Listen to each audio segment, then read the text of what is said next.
हमारा पुनर्जन्म हुआ है। हमने ये कानूनी लड़ाई बहुत स्वाभिमान के साथ लड़ी। इस मुकदमे के अंदर टोटल 16 आरोपियों के चार्जशीट के अंदर नाम है, 14 आरोपियों का गिरफ्तारी किया। मेरा जीवन 17 वर्ष बर्बाद हुआ।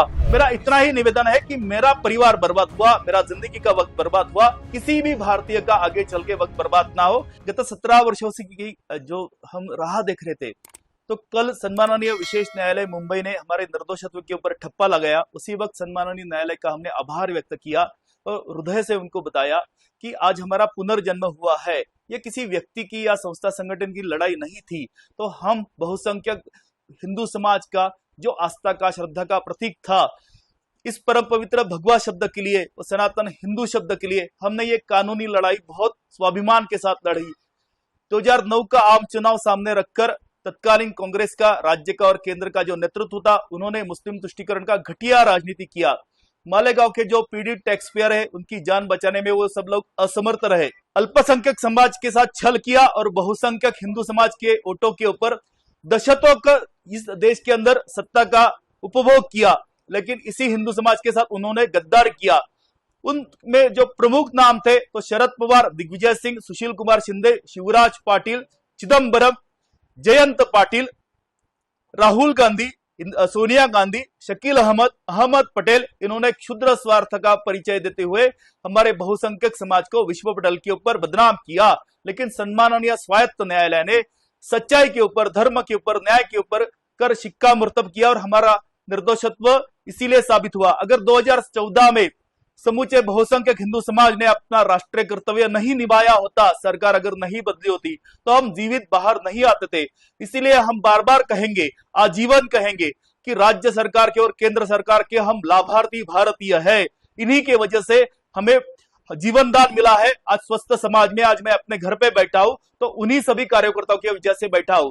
इसलिए मैं बार बार समूचे भारतीय समाज को, हिंदू समाज को आह्वान करूंगा कि मरते दम तक कांग्रेस को आप वोट मत कीजिएगा। आज मैं निमित्त था, मेरा जीवन 17 वर्ष बर्बाद हुआ। आगे चल के किसी भी भारतीय का जो टैक्स पेयर है, जो सामाजिक जीवन जीता है, उसका जीवन बर्बाद ना हो, उसके जिंदगी में ऐसा अपमानजनक जीवन ना आए। इसीलिए कांग्रेस का कभी भी आप वोट मत कीजिएगा, यही मेरी आज भावना है। और 2014 में तो सरकार बदली है, लेकिन आगे भी हमने सजगता से अपना राष्ट्रीय धार्मिक कर्तव्य निभाना बहुत जरूरी है। मैं यच्चयावत उन 2014 के मतदाताओं का आभारी हूं। मैं उनका आजीवन ऋणी रहूंगा। बहुत बहुत धन्यवाद। जय हिंद राष्ट्र, वंदे हिंदू मातरम। हिंदुत्व की विजय सुनिश्चित है। हम हर बार जीतेंगे, बार बार जीतेंगे, क्योंकि हम धर्म के साथ है। यतो धर्मस् ततो जयः। ओम नमः पार्वती पते, हर हर महादेव। इस मुकदमे के अंदर टोटल 16 आरोपियों के चार्जशीट के अंदर नाम है, 14 आरोपियों का गिरफ्तारी किया। 2014 में सरकार बदलने के पश्चात सरकारी वकील बदले, क्योंकि जो पूर्व सरकारी वकील थे वो कानून के दायरे के अंदर काम नहीं कर रहे थे।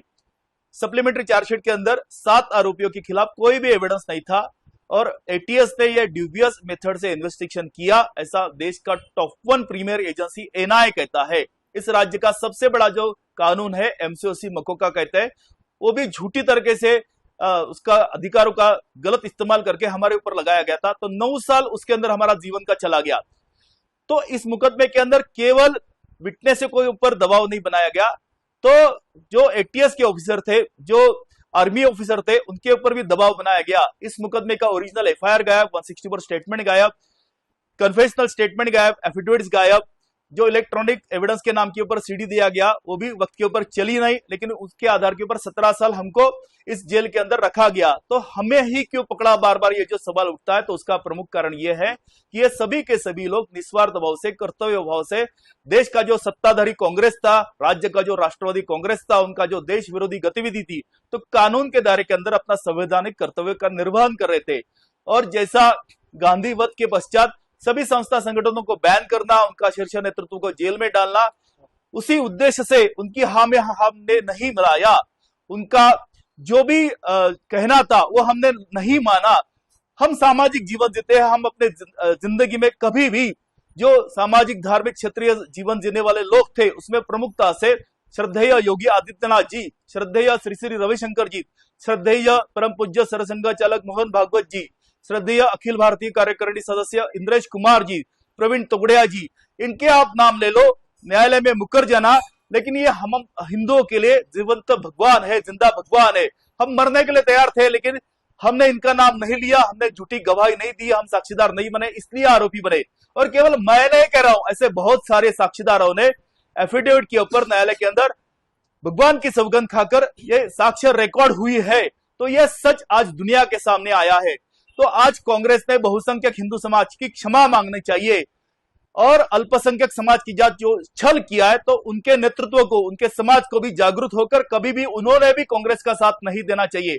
मेरे जिंदगी में कल का खुशी का दिन है, आज मेरे परिवार बहुत खुश है, लेकिन जिस परिवार का सदस्य इस गंभीर गुनाह के अंदर जिसकी जान चली गई, जो 100 के ऊपर जो घायल थे, तो उन परिवारों को आज वो स्वयं धता महसूस कर रहे, वो आज स्वयं को बेवकूफ बनाया कांग्रेस ने, ऐसा समझ रहे।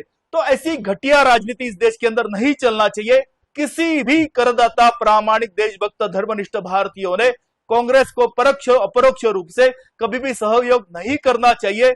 आखिरी क्षणों तक, आखिरी सांसों तक उसको मतदान नहीं करना चाहिए। यही मेरी प्रार्थना है।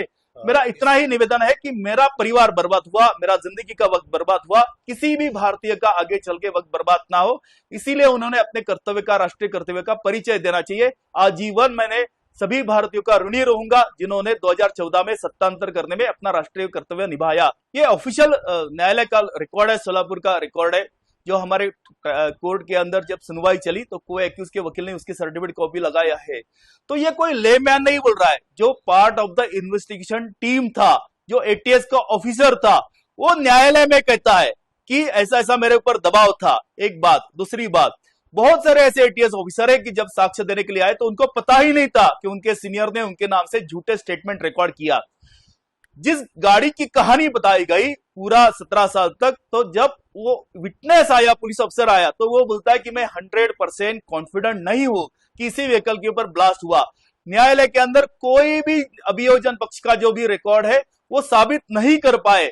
तो ये जो कांग्रेस का एक टेबल केस था विश्व पटेल के ऊपर, हिंदू समाज को, सनातन धर्म को, परम पवित्र भगवा को जो बदनाम करने का जो षड्यंत्र था, तो उसके लिए कांग्रेस ने माफी मांगना चाहिए। और केवल ये एकमात्र केस नहीं है, तो इसी केस के पश्चात पाकिस्तानी आतंकवादियों को छोड़ दिया समझौता ब्लास्ट में, और राष्ट्रीय स्तर के ऊपर जो अपना नेतृत्व कर रहे थे उनको लटका दिया, लेकिन वो भी निर्दोष छूटे। मक्का मस्जिद हैदराबाद केस में भी वो लोग निर्दोष छूटे, अजमेर शरीफ में छूटे, मोड़ासा में क्लोजर रिपोर्ट लगा दिया, मालेगांव 2006 के अंदर भी वो जमानत के ऊपर है। तो ये पूरा का पूरा षड्यंत्र जब आप देखेंगे तो आपको पता चलेगा। और हम हिंदू है, इस सरकार की वजह से छूटे ऐसे सब लोग कह रहे हैं, लेकिन अभी पिछले सप्ताह 7/11/2006 को मुंबई के अंदर जो ट्रेन ब्लास्ट हुए थे, सीरियल ट्रेन ब्लास्ट, उसके अंदर भी 18 वर्ष पश्चात सम्माननीय उच्च न्यायालय ने उनको निर्दोष करार दिया। तो ये कांग्रेस का मोडस ऑपरेंडी था। यहाँ के अल्पसंख्यक समाज के साथ भी उन्होंने गद्दारी किया और बहुसंख्यक हिंदू समाज के साथ भी विश्वासघात किया है। तो ये बार बार कांग्रेस का षड्यंत्र दुनिया के सामने आया है। विद्यमान जो केंद्रीय गृह मंत्री है अमित शाह जी, उनको तड़ीपार करवा दिया गुजरात से। गुजरात की जो डीजी थे, पुलिस महासंचालक बंजारा साहब थे, उनको भी गुजरात से तड़ीपार करके मुंबई में उनका मुकदमा चलाया। ये सभी के सभी केसेस निर्दोष छूटे हैं, कानून के दायरे के अंदर निर्दोष छूटे हैं। कोई भी अपील में गया नहीं और कोई भी कोर्ट का ऑर्डर सेटिस्फाइड नहीं हुआ। मैं ये बताने की कोशिश कर रहा हूं कि ये एक केस, दो केस नहीं है, तो ये घटिया क्षुद्र राजनीति का कांग्रेस का जो षड्यंत्र है, गलती से कसाब जिंदा रहा, नहीं तो 26/11 का हमला भी उसी हिंदू समाज के ऊपर वो लोग डालने वाले थे। मुंबई के वो प्रामाणिक ईमानदार पुलिस अफसरों की वजह से कसाब जिंदा रहा। क्या जरूरत थी कसाब को समीर चौधरी का हिंदू आई कार्ड अपने जेब के अंदर रखने की, वो हाथ के अंदर कलावा बांधने की?